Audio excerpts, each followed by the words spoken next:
கோவையில் போலீசார் பல குழுக்களாக பிரிந்து அதிரடியாக சோதனை மேற்கொண்டனர். சோதனையில் கல்லூரி மாணவர்களிடமிருந்து கஞ்சா மற்றும் ஆயுதங்கள் பறிமுதல் செய்யப்பட்டன.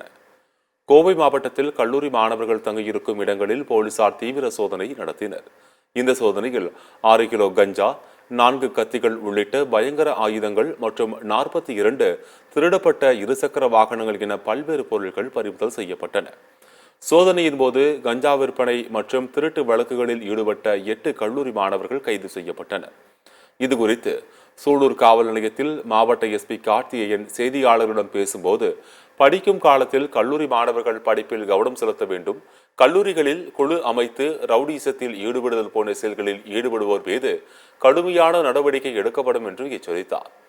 கல்லூரி மாணவர்களுக்கு வாடகைக்கு வீடு கொடுக்கும்போது அவர்களது முழு விவரங்களை உரிமையாளர்கள் பெற்றுக்கொள்ள வேண்டும் என்றும், சந்தேகத்திற்குரிய நபர்களாக இருப்பின் உடனடியாக போலீசாரிடம் தகவல் கொடுக்க வேண்டும் என்றும் அவர் கூறினார்.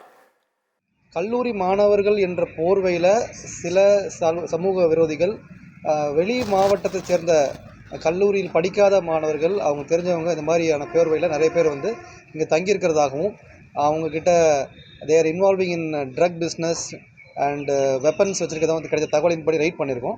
அந்த ரைடில் இதுவரைக்கும் நமக்கு வந்து 6 வெப்பன்ஸ் சீஸ் பண்ணியிருக்கோம். 3 கிலோ கஞ்சா மற்றும் ஒரு 42 பைக் நம்பர் பிளேட் இல்லாமல், டாக்குமெண்ட்ஸ் இல்லாத 42 சஸ்பெக்டட் தெஃப்ட் வெஹிக்கிள்ஸ் செக்யூர் பண்ணியிருக்கோம். இந்த ப்ராசஸ் ஆஃப் ரைட் அப்போவே 2 பேர் அண்டு 2 அக்யூஸ்ட் அண்டு 2 பைக் வந்து ப்ராசஸ் ஆஃப் ரைட் அப்போவே திருடிட்டு போகும்போது ரைட் ஹேண்டடாக நாங்கள் பிடிச்சிருக்கோம் அவங்கள.